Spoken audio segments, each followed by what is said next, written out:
Hello, and welcome to the Christadelphian daily readings for the 11th of February. Our first portion today is taken from Exodus chapter 21.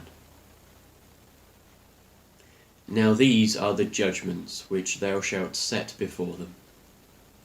If thou buy an Hebrew servant, 6 years he shall serve, and in the 7th he shall go out free for nothing.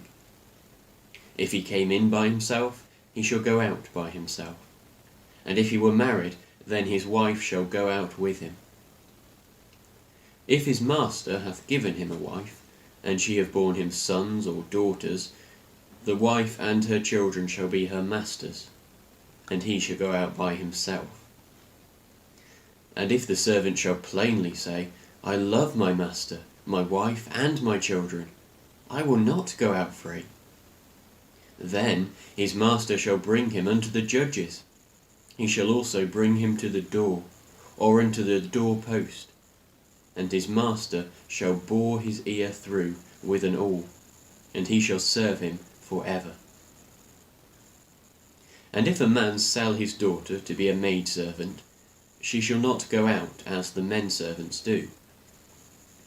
If she please not her master, who hath betrothed her to himself, then shall he let her be redeemed. To sell her unto a strange nation he shall have no power, seeing he hath dealt deceitfully with her. And if he hath betrothed her unto his son, he shall deal with her after the manner of daughters. If he take him another wife, her food, her raiment, and her duty of marriage shall he not diminish. And if he do not these 3 unto her, then shall she go out free, without money. He that smiteth a man, so that he die, shall surely be put to death. And if a man lie not in wait, but God deliver him into his hand, then I will appoint thee a place whither he shall flee. But if a man come presumptuously upon his neighbour, to slay him with guile, thou shalt take him from mine altar, that he may die. And he that smiteth his father or his mother shall surely be put to death. And he that stealeth a man, and selleth him, or if he be found in his hand, he shall surely be put to death. And he that curseth his father or his mother shall surely be put to death. And if men strive together, and one smite another with a stone, or with his fist, and he die not, but keepeth his bed, if he rise again, and walk abroad upon his staff, then shall he that smote him be quit. Only he shall pay for the loss of his time, and shall cause him to be thoroughly healed. And if a man smite his servant, or his maid, with a rod, and he die under his hand, he shall surely be punished. Notwithstanding, if he continue a day or 2, he shall not be punished, for he is his money. If men strive, and hurt a woman with child, so that her fruit depart from her, and yet no mischief follow, he shall surely be punished, according as the woman's husband will lay upon him, and she shall pay as the judges determine. And if any mischief follow, then thou shalt give life for life, eye for eye, tooth for tooth, hand for hand, foot for foot, burning for burning, wound for wound, stripe for stripe. And if any man smite the eye of his servant, or the eye of his maid, that it perish, he shall let him go free for his eye's sake. And if he smite out his manservant's tooth, or his maidservant's tooth, he shall let him go free for his tooth's sake. If an ox gore a man or a woman, that they die, then the ox shall be surely stoned, and his flesh shall not be eaten, but the owner of the ox shall be quit.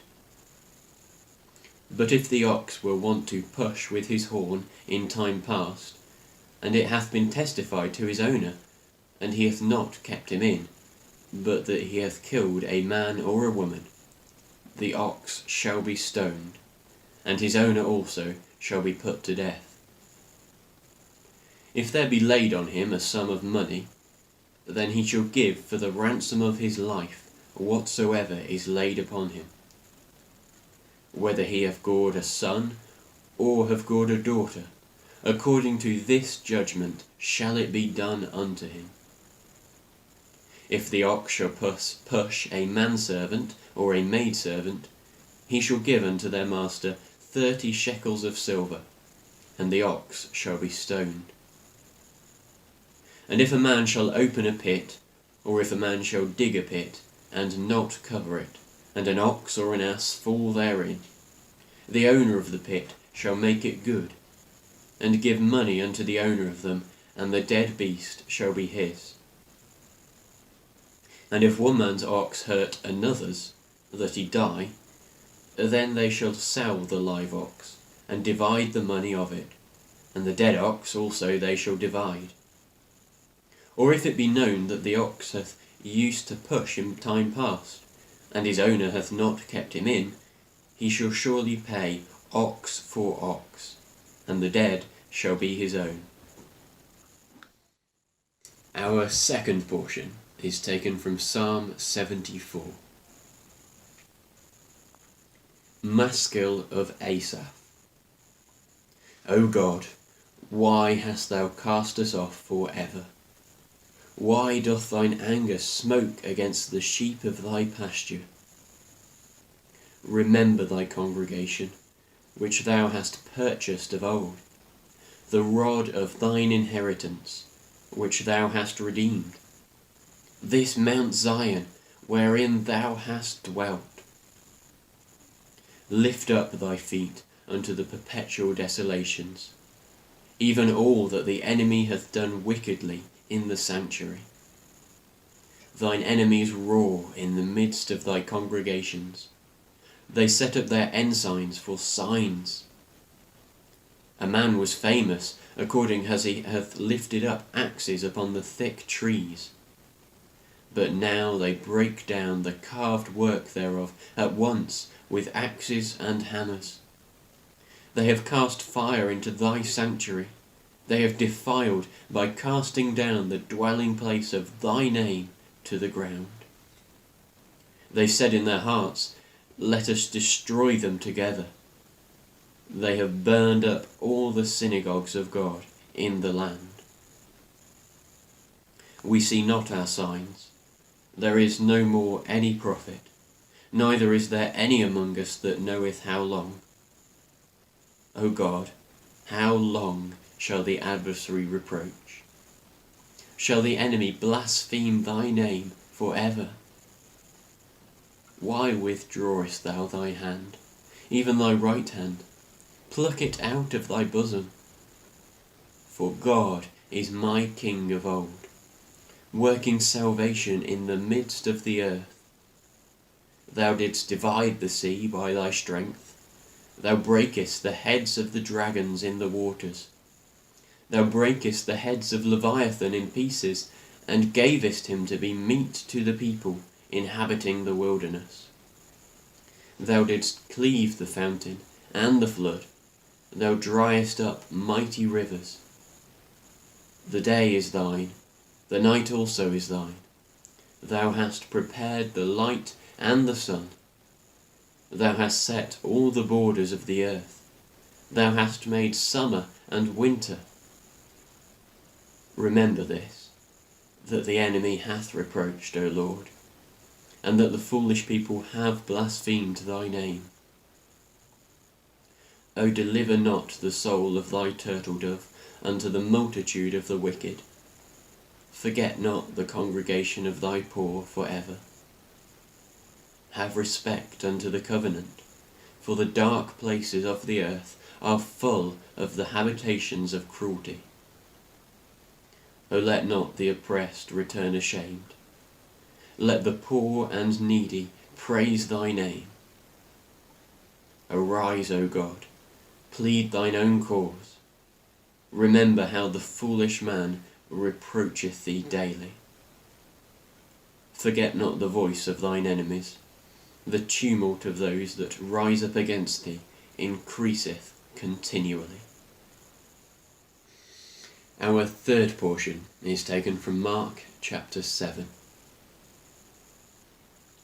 Then came together unto him the Pharisees, and certain of the scribes which came from Jerusalem. And when they saw some of his disciples eat bread with defiled, that is to say, with unwashen hands, they found fault. For the Pharisees and all the Jews, except they wash their hands oft, eat not, holding the tradition of the elders. And when they come from the market, except they wash, they eat not. And many other things there be which they have received to hold, as the washing of cups and pots, brazen vessels, and of tables.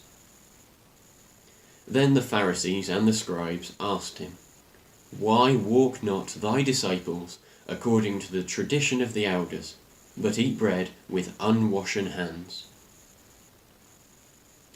He answered and said unto them, Well hath Isaiah prophesied of you hypocrites, as it is written, This people honoureth me with their lips, but their heart is far from me. Howbeit in vain do they worship me, teaching for doctrines the commandments of men, and laying aside the commandments of God, ye hold the tradition of men, as the washing of pots and cups, and many other such like things ye do. And he said unto them, Full well ye reject the commandment of God, that ye may keep your own tradition. For Moses said, Honour thy father and thy mother, and whoso curseth father or mother, let him die the death.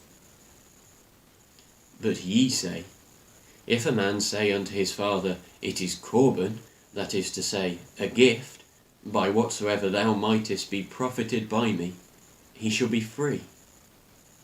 And ye suffer him no more to do aught for his father or his mother, making the word of God of none effect through your tradition, which ye have delivered, and many such like things do ye. And when he had called all the people unto him, he said unto them, Hearken unto me, every one of you, and understand. There is nothing from without a man, that entering into him can defile him. But the things which come out of him, those are they that defile the man. If any man have ears to hear, let him hear. And when he was entered into the house from the people, his disciples asked him concerning the parable. And he saith unto them, Are ye so without understanding also? Do ye not perceive that whatsoever thing from without entereth into the man, it cannot defile him? Because it entereth not into his heart, but goeth into the belly, and goeth out into the drought, purging all meats. And he said, That which cometh out of a man, that defileth the man. For from within, out of the heart of men, proceed evil thoughts, adulteries, fornications, murders, thefts, covetousness, wickedness, deceit, lasciviousness, an evil eye, blasphemy, pride, foolishness. All these evil things come from within and defile the man. And from thence he arose and went into the borders of Tyre and Sidon, and entered into a house, and would have no man know it, for he could not be hid. For a certain woman, whose young daughter had an unclean spirit, heard of him, and came and fell at his feet. The woman was a Greek, a Syrophoenician by nation, and she besought him that he would cast forth the devil out of her daughter. But Jesus said unto her, Let the children first be filled, for it is not meet to take the children's bread, and to cast it unto the dogs. And she answered and said unto him, Yes, Lord, yet the dogs under the table eat of the children's crumbs. And he said unto her, For this saying, go thy way, the devil is gone out of thy daughter. And when she was come to her house, she found the devil gone out, and her daughter laid upon the bed. And again, departing from the coasts of Tyre and Sidon, he came unto the sea of Galilee, through the midst of the coasts of Decapolis. And they bring unto him one that was deaf, and had an impediment in his speech. And they beseech him to put his hand upon him. And they took him aside from the multitude, and put his fingers into his ears, and he spit, and touched his tongue. And looking up to heaven, he sighed, and saith unto him, Ephphatha, that is, be opened. And straightway his ears were opened, and the string of his tongue was loosed, and he spake plain. And he charged them that they should tell no man. But the more he charged them, so the much more, a great deal they published it. And were beyond measure astonished, saying, He hath done all things well. He maketh both the deaf to hear, and the dumb to speak.